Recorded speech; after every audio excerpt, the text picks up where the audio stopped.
네, 할렐루야. 아멘. 지난주까지 저희는요 사무엘 말씀을 나누었습니다. 이제 다윗의 인구 조사로 그 이야기가 끝이 되었고 이제부터의 말씀은요 열왕기의 말씀입니다. 네, 여기서 열이라는 숫자는요 10을요 이야기하는 것이 아닙니다. 나열한다는 의미를 갖고 있는 단어입니다. 그래서 여러 왕들의 이야기를 나열하면서 전한다라는 의미를 가지고 있습니다. 그리고 실제로 열왕기 상하는요 원래 한 권의 책으로 다윗 이후의 왕들의 이야기를 나열하여 이스라엘이라는 나라가 어떻게 흥하고 어떻게 망하게 되었는지를 보여주고 있습니다. 그래서 우리는 이 책을 보며 하나님께서 정말 원하시는 왕이란 어떤 삶을 살아야 하는지 계속 나누게 될 것 같습니다. 특별히 오늘 본문은 다윗이 나이 들어 죽을 날이 멀지 않았다는 것을 예고하고 있습니다.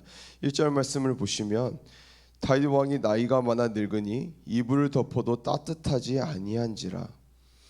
네, 오늘 본문에는 다윗이 나이가 많아 늙었다라고 이야기하고 있습니다. 그리고 늙으니까 어떻게 됩니까? 이불을 덮어도 따뜻하지 않았다라고 이야기하고 있습니다. 나이 들어 연약해지는 것은 너무나 당연한 것이라고 이야기합니다. 이것은 아무리 하나님과 깊은 교제와 관계를 하고 위대한 왕이고 아무리 부유하여도 마찬가지라는 것을 우리에게 알려줍니다. 그리고 이렇게 연약할 때 드러나는 것이 무엇입니까? 바로 그의 약점입니다. 다윗에게는 약점이 있었습니다. 어떤 것이 그의 가장 큰 약점이 되었습니까? 바로 부유한 것, 큰 권력을 누리고 있었던 것, 그가 왕이라는 것, 오히려 이런 것이 약점이었습니다. 우리가 생각할 때는 부유하면 좋은 것 아닌가라고 생각할 수 있습니다. 근데 저는 좀 아닌 것 같습니다. 부유하면 돈 때문에 신경 쓸 일이 너무나 많기 때문입니다. 그리고 그 돈 때문에 자식들이요 싸우지 않습니까? 오늘 본문을 보시면요 다윗도 마찬가지였습니다. 그러니 다른 사람의 부유함과 건강함을요 무조건 부러워할 것이 아니다라는 것입니다. 오늘 본문에 보시면 부모가 돈이 많아 자녀들이요 분쟁하기 시작합니다. 그리고 오늘 본문에는 그 중심에 있었던 아도니아 이야기가 등장하고 있습니다. 5절에서 6절 말씀을 보시면 그때 학기세 아들 아도니아가 스스로 높여서 이르기를 내가 왕이 되리라 하고 자기를 위하여 병거와 기병과 호위병을 50명을 준비하니 그는 압살롬 다음에 태어난 자요 용모가 심히 준수한 자라. 그의 아버지가 내가 어찌하여 그리하였느냐고 하는 말로 한 번도 그를 섭섭하게 한 일이 없었더라. 네, 다시 말하면 다윗이 그렇게 연약하여 죽을 날이 가까이 왔을 때 다윗이 어떻게 했다고 합니까? 스스로 높여서 자신이 왕이 되겠다고 이야기합니다.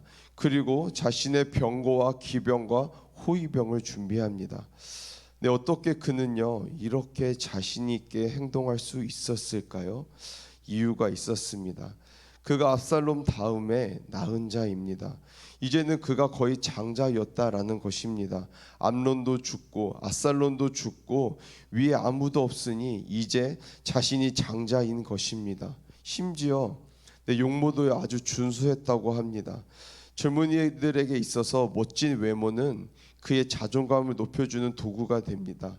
심지어 그 용모가 태어날 때부터 심히 준수하다는 것은 스스로에 대한 자부심이요 아주 대단한 것을 의미하는 것이죠.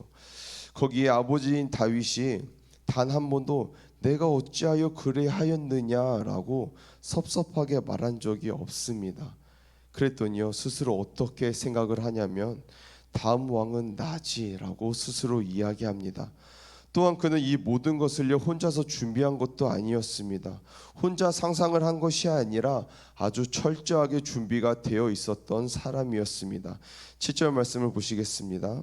아도니아가 수르야의 아들 요압과 제사장 아비아달과 모의하니 그들이 따르고 도우나. 네, 여기에 누가 그와 함께했다고 이야기하고 있습니까? 수르야의 아들 요압이 함께합니다.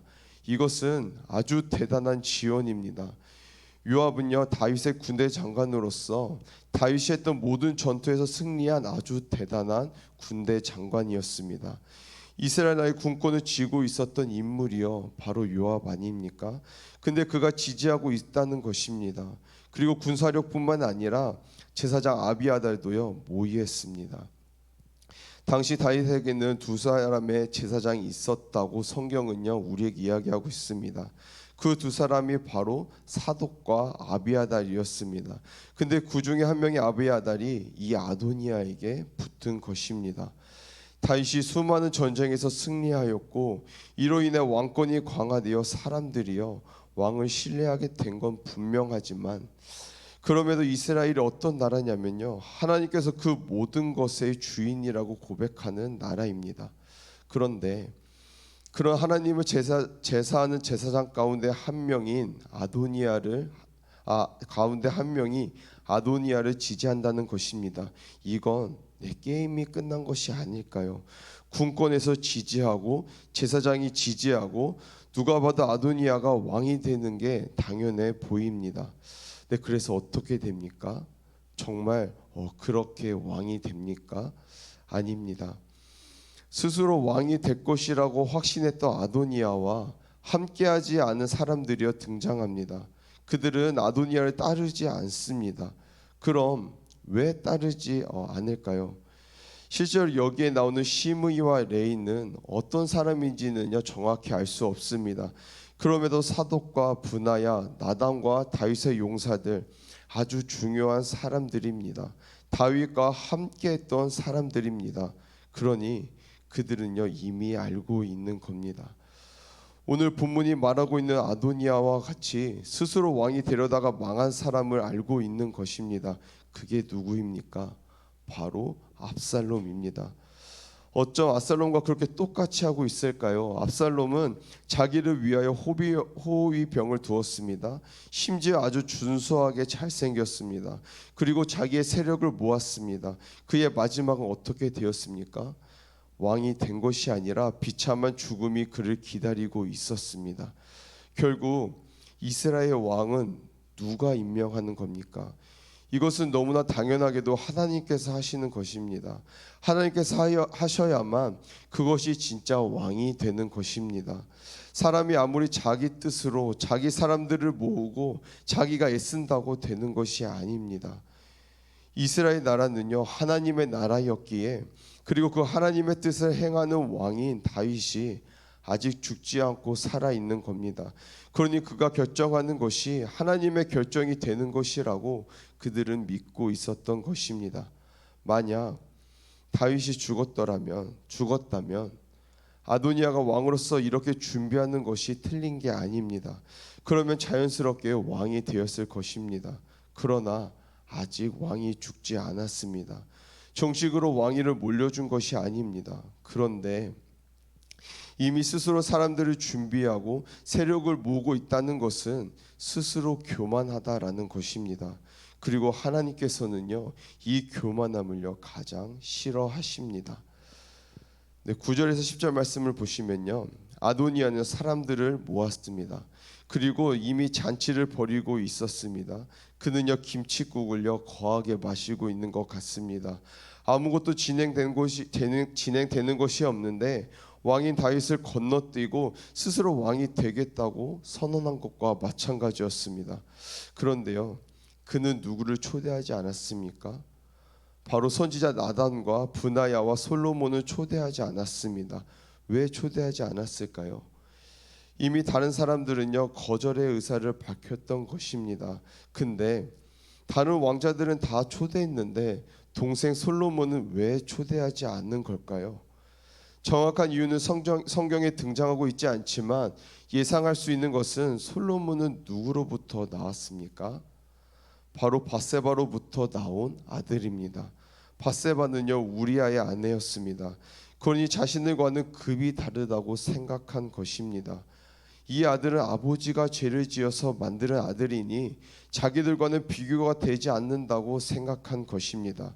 그런데 오늘 본문에 누가 위기감을 느끼고 움직이기 시작합니까? 초대받지 못한 사람들이요 위기감을 느끼고 움직이기 시작하는 겁니다. 11절 말씀을 보시면 나단이 솔로몬의 어머니 밧세바에게 말하여 이르되 학깃의 아들 아도니아가 왕이 되었음을 듣지 못하였나이까? 우리 주 다윗은 알지 못하시니이다. 네, 나단 선지자는 위기감을 느낍니다. 아도니아가 아직 왕이 되지 않았고 다윗이 살아 있습니다.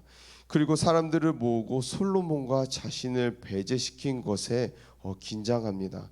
그래서 그는 밧세바를 찾아가 대책을 세웁니다. 그것이 무엇입니까? 그것이 17절에서 18절 말씀입니다. 17절과 18절 말씀 함께 읽도록 하겠습니다. 시작. 그가 왕께 대답하되 내 주여 왕이 전에 왕의 하나님 여호와를 가리켜 여종에게 맹세하시기를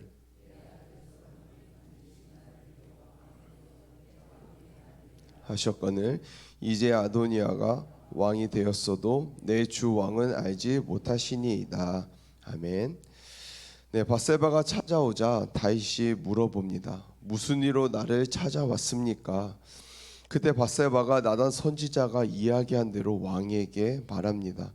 사실 다윗이 오늘 본문에서 나온 것처럼 솔로몬에게 내가 반드시 왕이 될 것이다 라고 약속을 했는지는요 성경에 나와 있지 않지만 이 나단 선지자의 말을 통해서 밧세바의 말을 통해서 이런 약속이 있었다는 것을 알 수가 있었습니다. 이것이 무엇을 이야기하는 것일까요? 아도니아가 아무리 발버둥 쳐도 왕이 안 된다라는 것입니다. 결국 왕이 누가 되는 겁니까? 바로 솔로몬입니다. 오늘 다윗이 어떻게 묘사가 됐냐면 늙고 힘이 없고 이불을 덮어도 따뜻하지 않다고 나옵니다. 힘이 하나도 없다고 나옵니다. 힘이 하나도 없지만 하나님이 세운 왕이 다윗이었기에 다윗이 약속한 사람, 그가 세운 왕이 다윗이었기에 다윗이 약속한 사람, 그가 세운 사람이 결국 다음 왕이 되는 것입니다. 스스로 아무리 자격을 이야기해도 소용이 없다라는 것입니다.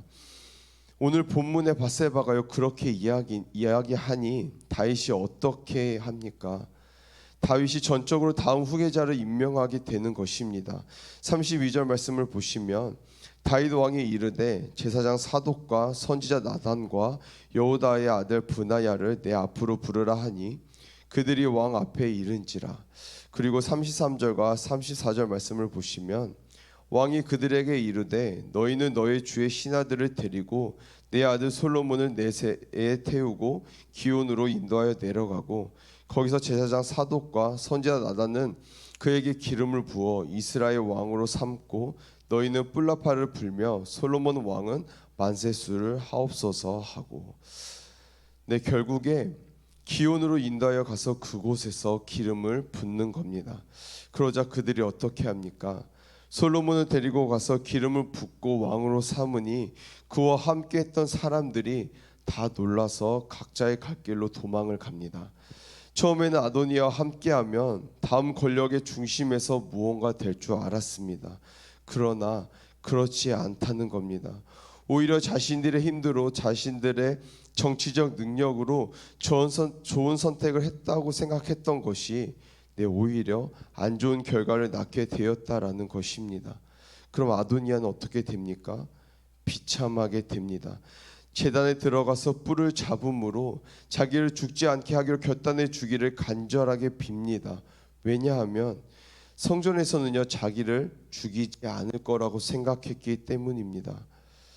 여러분, 이 모든 것을 통해 우리는요 무엇을 깨닫게 됩니까? 아무리 자기가 뛰어나고 재능과 힘이 있어도 왕보다 앞서 나가면 안 된다는 것입니다. 왜냐하면 왕이 살아있기 때문입니다. 우리도 마찬가지 아니겠습니까? 우리가 만약에 이 성전에서 교회에서 하나님의 뜻보다 앞서 나간다면 어떻게 되겠습니까? 하나님을 무시하는 거 아니겠습니까? 하나님이 응답하지 않는다고 해서 하나님이 안 계시는 거 아닙니다. 하나님은요 지금도 일하고 계십니다. 아무리 좋은 생각이라도 훌륭한 결정이라도 하나님보다 앞서 나가면 안 된다라는 것입니다. 왜냐하면 우리의 주인은 바로 하나님이시기 때문입니다. 이것은 교회뿐만 아니라 우리의 삶에서도 마찬가지입니다. 왜냐 우리는 어떤 사람들입니까? 하나님을 우리의 주인이라고 고백하는 사람들입니다. 하나님께서 함께 하시지 않는다면 우리가 도대체 무엇을 책임질 수 있겠습니까? 우리는 아무것도 책임질 수 없고 아무것도 결정할 수가 없습니다. 그렇다면 처음부터 끝까지 하나님께 맡기는 것이 성도의 삶이라는 것입니다. 때로는 내가 중요한 결정을 앞두고 있을 때, 그때도 내가 결정하는 것이 아니라 항상 겸손하게 하나님의 음성을 기다리는 그 태도가 필요합니다. 사랑하는 성도 여러분, 혹시 하나님보다 앞서 나가 결정하려는 것이 있으십니까? 그렇다면 오늘 말씀을 기억하시고 겸손하게 다시 한번 하나님 앞에서 하나님의 음성을 기다리는 그 시간을 가지시길 바랍니다. 그때 하나님은 우리에게 놀라운 계획을 들려주실 것입니다.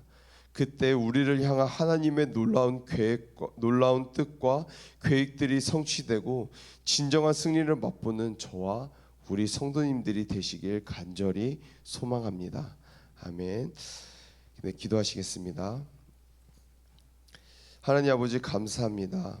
하나님께서 우리의 아버지가 되어주시고 우리가 그 거룩하신 하나님의 백성으로 그리고 자녀로 이 땅을 살아가게 해주셔서 감사합니다. 오늘 하루 살아갈 때 하나님의 자녀답게 거룩한 주의 백성답게 삶의 작은 일에도 정결함으로 하나님 앞에서 생각하고 말하고 행할 수 있는 주의 복된 백성으로 살아갈 수 있도록 도와주시옵소서. 예수님의 이름으로 기도드립니다. 아멘.